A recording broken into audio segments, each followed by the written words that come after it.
FII কোন সেক্টরে প্রচুর বাই করছে এবং সেই সেক্টরে কোন স্টকগুলিতেও প্রচুর বাই করছে সেটা হবে আজকে আমাদের ডিসকাশন।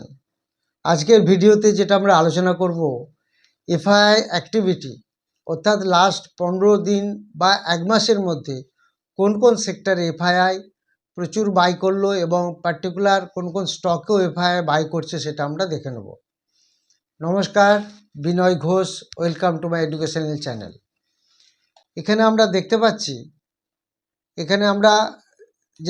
পাচ্ছি যে এফআইআই এবং ডিআইয়ের যে অ্যাক্টিভিটি, আমরা ডিআই তো কন্টিনিউ বাই করছি আমরা জানি, তো ডিআইয়ের ব্যাপারে না গিয়ে আমরা একটু এফআইআর ব্যাপারে একটু দেখে নিই, বিকজ এটা আমাদের কাছে অনেকটাই ধোঁয়াশে, বিকজ আমরা সব ঠিকমতো জানি না এফআইআই কোন কোন সেক্টরে বাই করে, আর ডিআই যে কন্টিনিউ বাই করে যাচ্ছে সেই ডাটা আমরা প্রত্যেকেই পাচ্ছি। যাই হোক, আমরা এফআইআর দিকটা একটু দেখে নেব।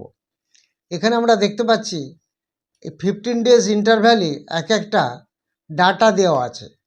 লাস্ট যে ডাটা বেরিয়েছে সেটা 31 যেটা দেখতে পাচ্ছি মে, 31 মে থেকে যে ডাটা আমাদের এনএসসি পাঠিয়েছে, তো সেই ডাটা আমরা দেখছি। এখানে আমরা দেখতে পাচ্ছি যে কনজিউমার সার্ভিসেস এবং বিভিন্ন যে ডাটা এখান থেকে দেখা যাচ্ছে সেটা যদি আমরা দেখে নিই, আপনাদের আরও ডিটেলসে দেখাচ্ছি। প্রথমে আমরা দেখে নেব যে সেক্টরগুলিতে প্রচুর বাই হয়েছে। সেটা ফার্স্ট দেখতে পাচ্ছি মেটালস অ্যান্ড মাইনিং। এই মেটালস অ্যান্ড মাইনিংয়ে আমরা দেখতে পাচ্ছি 4,999 কোটি টাকা বাই করেছে।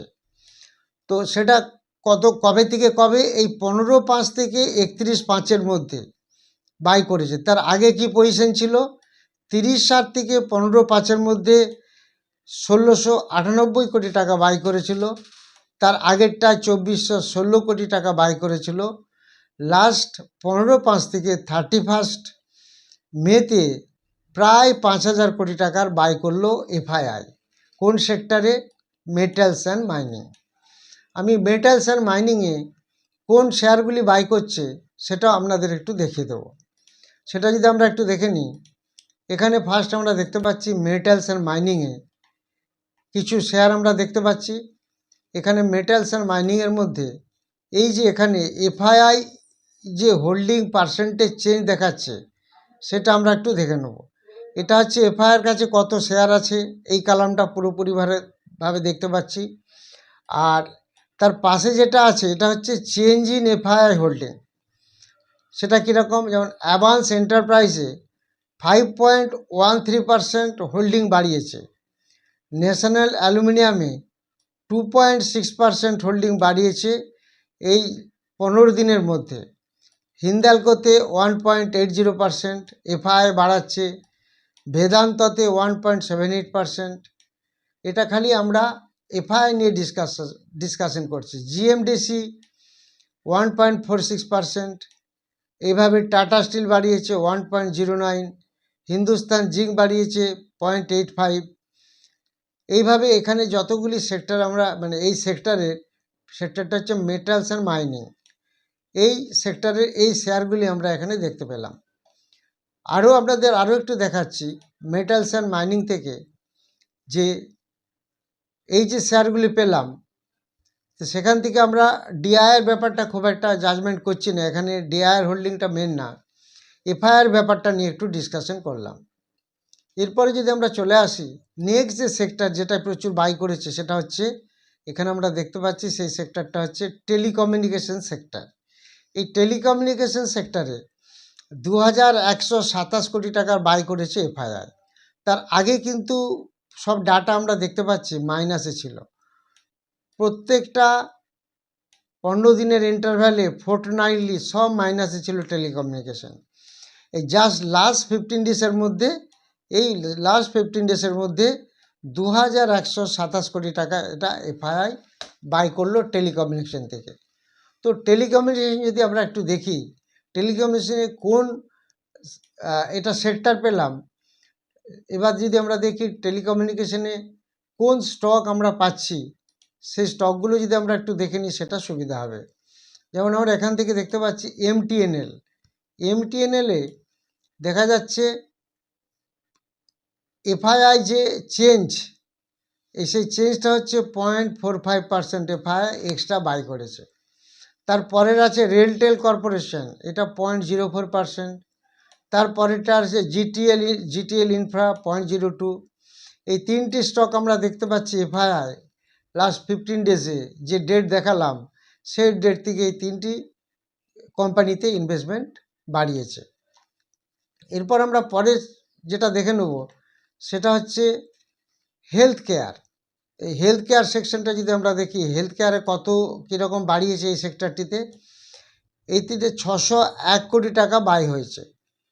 এই 15/5 থেকে 31/5-এর মধ্যে 601 কোটি টাকা বাই হয়েছে। তার আগে দেখবেন হেলথ কেয়ার যেমন ফর্টিস এইসব স্টকগুলি প্রচুর পড়ছিল।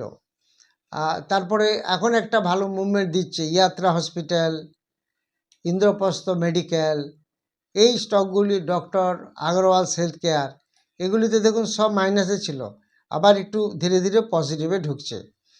তো যে হেলথ কেয়ারের যে সেক্টরটা বললাম আপনাদের, আরও কয়েকটা জিনিস আমি দেখাচ্ছি হেলথ কেয়ারের। যদি আমরা দেখি হেলথ কেয়ার থেকে এখানে দেখতে পাচ্ছি ইনভিক্টা ডায়াগনস্টিক্স, এখানে কিন্তু এফআইআই 3.26% শেয়ার হোল্ডিং বাড়িয়েছে। নেফ্রো কেয়ার হেলথ সার্ভিস, এটাতে 0.64% বাড়িয়েছে। থাইরো কেয়ার বাড়িয়েছে 0.41%। ডক্টর আগরওয়ালা আয়, যেটা আমি একটু আগে বলছিলাম, এটা বাড়িয়েছে 0.38%। চোকসি ল্যাবরেটরি, এটা 0.34%। ভীমতা ল্যাব, কৃষ্ণা ইনস্টিটিউশন, এই স্টকগুলিতে এফআইআই হোল্ডিং বাড়ালো, সেটা আমরা দেখতে পেলাম। এরপর আমরা যদি আরেকটু দেখে নিই যে হেলথ কেয়ার ছাড়া আরও যে সেক্টরগুলিতে বাড়াচ্ছে সেটা হচ্ছে সার্ভিসের sector, capital goods, chemical, textile, এগুলো। এবার আমরা যদি একটু নেগেটিভ সাইডটা দেখি যে কোন সেক্টরে প্রচুর সেল করছে, এটা একটু আমরা দেখে নিই। দেখা যাচ্ছে এই ফিনান্সিয়াল সার্ভিস, এই ফিনান্সিয়াল সার্ভিসে প্রচুর সেল হয়েছে, এটা 5,181 কোটি টাকা সেল হয়েছে। অটোমোবাইল অ্যান্ড অটো কম্পোনেন্টস 2,175 কোটি টাকা সেল হয়েছে। ওয়েল গ্যাস অ্যান্ড ফুয়েলসে 2,093 কোটি টাকা সেল হয়েছে। ফাস্ট মুভিং এফএমসিজিতে 1,936 কোটি টাকা সেল হয়েছে। তো আলটিমেটলি এই যে নেগেটিভগুলো দেখালাম, এবার যদি আরেকটু আপনাদের দেখায় পজিটিভের দিকগুলো যেটা হয়েছিল, যেমন পাওয়ার সেক্টরে দেখতে পাচ্ছি আমরা 476 কোটি টাকা নেট বাই করেছে পাওয়ার সেক্টরের স্টক যদি আমরা একটু দেখে নিই, তাহলে এখান থেকে পাওয়ার সেক্টর আমরা কাকে কাকে পাচ্ছি, জিএসডব্লিউ এনার্জিকে পাচ্ছি পাওয়ার সেক্টরে। এটা কতটা বাড়িয়েছে, 1.18% হোল্ডিং বাড়িয়েছে। আইনক্স গ্রিন, এটা 1.17% বাড়িয়েছে। রিলায়েন্স পাওয়ারে 0.87% বাড়িয়েছে। এনএলসি ইন্ডিয়া, এনটিপিসি, এই সমস্ত এগুলিতে এফআইআই হোল্ডিং সব বাড়ালো। তাহলে এখান থেকে আমরা এফআইআই হোল্ডিং এবং তার সঙ্গে সঙ্গে রিলেটেড স্টক কী কী বাড়লো সেগুলি আমি দেখলাম। এটা আপনাদেরও দেখা শিখিয়ে দিলাম, এটা এনএসসি থেকে আপনারা দেখতে পারেন, এগুলি দেখতে পাওয়া যায়। তো এবার আমি চলে আসি যে আপনারা কমেন্ট সেকশনে যে কমেন্টগুলি দিয়েছেন সেগুলি নিয়ে আলোচনা করব। তার আগে আপনারা জানেন যে গতকাল একটি ব্যাচ শুরু হওয়ার কথা ছিল অনলাইনে, সেটা একটি কারণবশত সেটা কাল শুরু করতে পারিনি। সেটা নেক্সট বুধবার আবার শুরু হচ্ছে। যারা ইন্টারেস্টেড এখনও রেজিস্ট্রেশন করতে পারেন। আগামী বুধবার রাত্রি 8টা থেকে ব্যাচটা শুরু হচ্ছে। আমার একটা মিটিং ছিল বলে সেটা শুরু করতে পারিনি। এর সাথে সাথে আরেকটি ব্যাচ শুরু হচ্ছে, সেটা হচ্ছে অফলাইন ব্যাচ। সেটা হবে 16 আগস্ট, রবিবার সকাল 10টায় শুরু হবে। 16 আগস্ট সেটা অফলাইন ব্যাচ। এখানে যেটা শেখানো হয় fundamental, technical, price action, chart pattern, candlestick সব শেখানো হয়। তার সাথে সাথে 3টি কোর্স শেখানো হবে। একটা হচ্ছে সুইং ট্রেডিং কিভাবে আমরা করব, ইন্ট্রাডে ট্রেডিং কিভাবে করব, ফিউচার অ্যান্ড অপশন কিভাবে করব। এই 3টি কোর্স একসাথে পেয়ে যাবেন আপনারা, এবং সেটা বেসিক টু অ্যাডভান্স লেভেল, মানে একদম A to Z সমস্ত কিছু শেখানো হবে। এরকম ধরনের কোর্সে যারা ইন্টারেস্টেড তারা যোগাযোগ করবেন।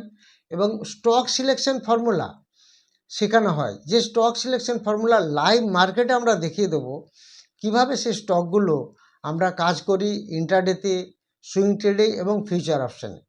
এই সমস্তগুলি আমরা শিখিয়ে দিই। এবং তার সাথে সাথে আপনারা জানেন অপশান মার্কেটে একটা মিনিমাম ইনভেস্টমেন্টে একটা ভালো রিটার্ন পাওয়া যায়, প্রোভাইডেড যদি আপনার তার সমস্ত জিনিসগুলি যদি আপনার জানা থাকে, ডিসিপ্লিন ট্রেডার যদি হতে পারেন, তার স্ট্র্যাটেজিগুলি যদি ঠিক করে ফলো করেন, তাহলে আপনার অপশানটা খুব ভালো কাজ দেয়। তো সেরকম কোর্স শুরু হচ্ছে 16 আগস্ট এবং আগামী বুধবার রাত্রিবেলা 8টায় অনলাইন। যারা ইন্টারেস্টেড তারা হোয়াটসঅ্যাপে যোগাযোগ করবেন। আপনারা কমেন্ট সেকশনে যে কমেন্টগুলি দিয়েছেন, তপন পাল জানতে চেয়েছেন স্টিল এক্সচেঞ্জ ইন্ডিয়া লিমিটেড বর্তমান মূল্যে কি কেনার জন্য ঠিক হবে? এটা দেখুন, এখন যে জায়গায় আছে এটা তো খুব ছোট স্টক, যদি 10-এর কাছাকাছি পান তাহলে একটু খেয়াল রাখবেন। রতন সাহা জানতে চেয়েছেন রেমন্ড 560-তে কিনা, এখন তার থেকে জাস্ট একটু নিচে চলছে, ওয়েট করুন। রেমন্ড তো ভালো কোম্পানি নিঃসন্দেহে। জয়দীপ ঘোষ জানতে চেয়েছেন জিআরএম ওভারসিজ 108 বাই আছে। এই জিআরএম ওভারসিজ নিয়ে আমি অনেকবার বলেছি, লাস্ট দুটো ভিডিওতেও আছে এবং শর্টসেও বলেছি, সেগুলো একটু দেখে নেবেন। বিকাশ পাল জানতে চেয়েছেন আইআরবি টার্গেট কত হতে পারে? আইআরবি 23-এর কাছাকাছি যেতে পারে, একটা শর্ট টার্ম টার্গেট হতে পারে। দীনেশ ঘোষ জানতে চেয়েছেন স্যাকসফট 220 করে কিনা আছে, এটা তো অনেকটা পড়ে গেছে, 150-এর নিচে চলছে। এটা আপনাকে একটু অ্যাভারেজের কথা ভাবতে হবে, যদি আপনি এটা যদি 135 থেকে 40-এর মধ্যে পান।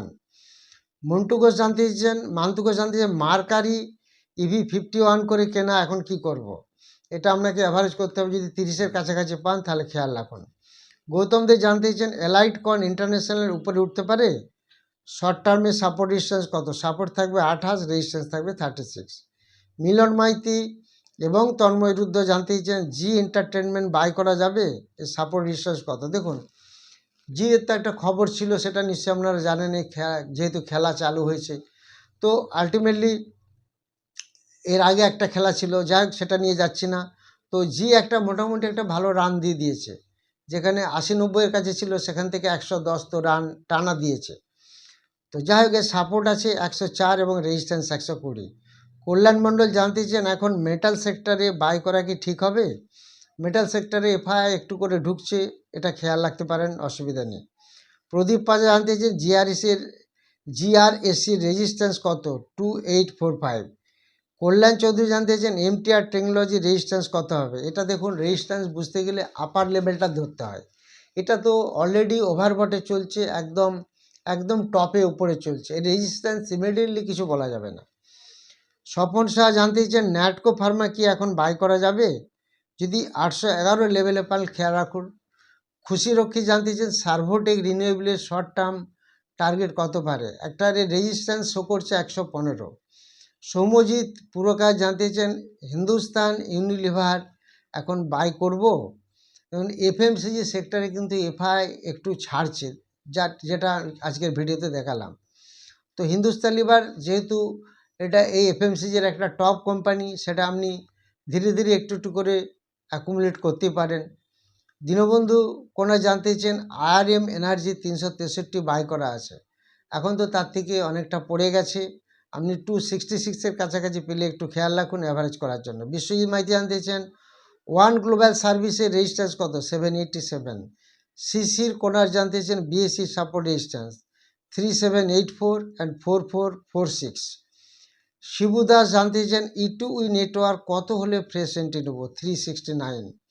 তন্ময় চৌধুরী জানতে চান আভান্তি ফিড 160 শেয়ার্স 1489-এ কেনা আছে, এখন তো এটা 1000-এর নিচে চলে এসছে, যদি 950 ভাঙে তাহলে একটু খেয়াল রাখতে পারেন।